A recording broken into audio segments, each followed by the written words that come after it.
من الشيطان الرجيم بسم الله الرحمن الرحيم الحمد لله رب العالمين والصلاة والسلام على سيدنا محمد وعلى آله وصحبه أجمعين السلام عليكم ورحمة الله وبركاته біз 22-ші дәріске келдік, яғни предпоследний, соңғыдан алдыңғы сабақ. Бізге бір сөйлем берген, соны оқып аударып шығайық. Хамидун тобиб. Хамид дәрігер дейді. Дәрігер. Заужатуху мударриса. Оның әйелі мұғалім. Исмуха Амина. Сол оның есімі Амина. Хамидун лаху арбаату абнаин. Хамидтің лаху оның бар, яғни Хамидтің 4 ұлы бар дейді. Хум олар кімдер? Хамза, Осман, Ахмад ва Ибрахим дейді. Ахмад ва Хамза талибан. Ахмад пен Хамза бұл екеуі студент. Ахмаду талибун муштахид. Ахмад болса ырзахатты студент, яғни жақсы оқитын студент. Хамза талибун каслан. Ал Хамза болса жалқау студент дейді. Қола Юсуф. Юсуф деген кісі айтады. Инди хамсат ақылам. Менде 5 қалам бар. Хаза қаламун ахмар. Бұл қызыл қалам. Ва хаза қаламун азрақ. Бұл көк қалам. Ва хаза қаламун ахдар. Бұл жасыл қалам. Яғни бұл жерде түстердің аттары. Ахмар дегеніміз қызыл. Азрақ көк. Ахдар жасыл. Ва хаза қаламун асвад. Асвад дегеніміз бұл қара. Қаламун асфар, асфар дегеніміз сары. Яғни осындай бізге 5 түсті бастапқы деңгейде үйретіп жатыр. Зайнаб айтады, «Инди манадилу кафиратун». Менде көп деген бет орамалдар бар. Хаза абьяд. Абьяд дегеніміз бұл ақ. Ва хаза асфар. Асфар не дедік мына жақта? Бұл сары. Ва хаза ахмар қызыл. Ва хаза азрақ бұл көк. Қалат лаха Фатима. Оған Фатима айтты дейді. Оған Фатима айтты. Аиндаки миндилун ахдар. Ей Зайнап, сенде қызыл миндил, яғни қызыл бет орамал бар ма?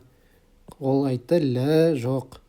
Ма инди миндилун ахдар. Менде жасыл бет орамал жоқ дейді. Мә дегеніміз жоқ деген осы жерде. Қала Талха. Талха деген жігіт айтады. Инди мафатиху кафиратун. Менде көп деген кілттер бар. Ва хаза мифтахул ғурфа. Бұл бөлменің кілті. Ва хаза мифтахул хақиба. Бұл сумка, яғни сөмкенің кілті. Ва хаза мифтахус сайяра. Бұл көліктің кілті дейді. Суфиян айтады, фи баладина масаджиду ва мадарису кафиратун. Біздің қаламызда көп деген мектептер және мешіттер бар. Ва фанадиқу қалила. Ал отельдер, яғни қонақ үйлер аз.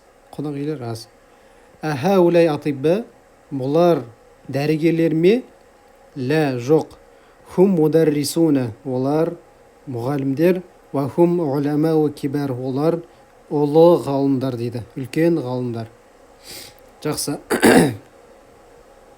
Бізден анадан грамматиканандай түсінік бар ма? Мынау мина сарф дегеніміз. Ол дегеніміз тәнуин қойылмайды деген мағына.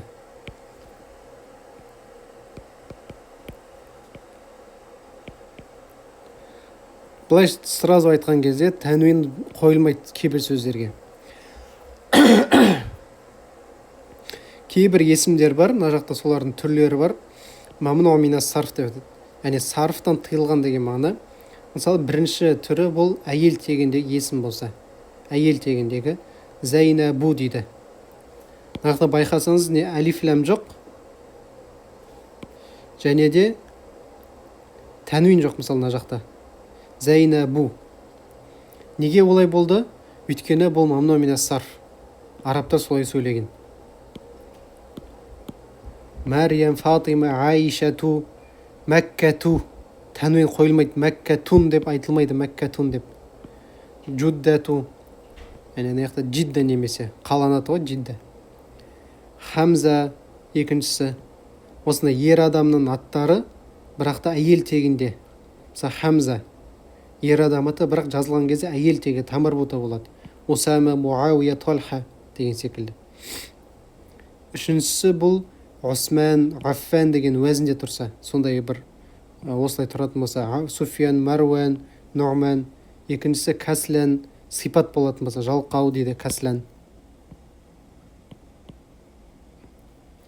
Жауан дегеніміз бұл аш, өткен базар. Атшан дегеніміз бұл шөлдеу. Шабаан бұл тою. Мәлән бұл толы. Толы. Дұрыстап жазайын. Толы деген мағына. Келесі мысалы Ахмаду, Ануару, Акбару, Асад деген секілді.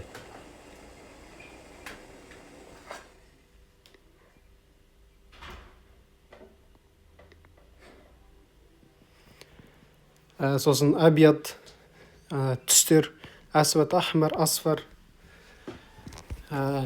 Ахтор, Азрық. Сосын Уильям, андай басқа тілден енген сөздер. Мысалы Уильям деген Эдуард, Лондон, Лондон, Париж, Париж, Пакистан, Бағдад, Ибрахим деген секілді. Мына Исмаил, Исхақ болу керек. Яқуб, Юнус, Юсуф, оның барлығы араб емес сөздер. Араб тіліне жатпайды бұлар негізінде. Әне иврит тілінен енген. Ағния көпше түрі, кейбір сөздердің көпше түрі. Ағния, асдиқо, ақуя, атибба, мына фуқара, узара, зумала, улама. Көпше түрі мәсәжид болды. Мәдарис, фанатиқ, мәкатиф, дақайқ. Мәнадил, мәфатиқ, фәнәджин, караси. Фәнәджи деген бұл кеселер. Жақсы. Мына жақта бізге тапсырмаларды орындайық. Біз осыларды бір орындап шығайық. Мына жақта Мухаммадун болады. Тәнвин қойылады. Холидун. Марьяму. Бұл мамну минас сарф. Тәнвин қойылмайды. Фатимату. Мамну минас сарф. Аббасун. Яғни сіз мына жақтағы сөзді алып, мынаның қайсына жатады мысалға. Мына жақта 1, 2, 3, 4, 5, 6. Соны қайсына жатады мысалы Аббас деген. Еш қайсына жатпайды қарасақ. Еш қайсына мына жақта жатпайды. Мысалы Хамза. Мына жақта Хамза бар, я? Мына жақта мына Хамза бар. Адам аты, бірақ әйел тегінде жазылады. Бұған Хамзату. Мәсәжиду. Куту бун болады. Бұған тәнвин қойылады. Деген секілді мына жақтан барлығын өздеріңіз орындап шығыңыздар. Бізге жаңа сөздер берген. Осы финжан деген бағана айттық. Бұл кесе. Фәнәджин көпше түрі. Әл-мадраса. Оның алдында да өтіп жүрген. Медресе немесе мектеп. Мәсжид. Білесіздер оны? Мәсәжид. Дақиқа. Дақиқ бұл минут. Минут. Қолат дегеніміз айту, я? Айтты бір ер адам. Қолат болса, ол әйел кісі айтты.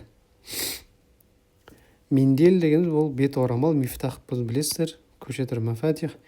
Мына Абияд, ақ. Тағы бір жазып шығайын. Ахмар, қызыл. Ахтор, жасыл. Асват, қара. Азрақ, көк. Асфар, сары. Машалла, біз иншалла келесі сабақта кітабымызды бірінші томымызда аяқтаймыз. Ва ахиру дауана анил хамдулиллахи роббил аламин.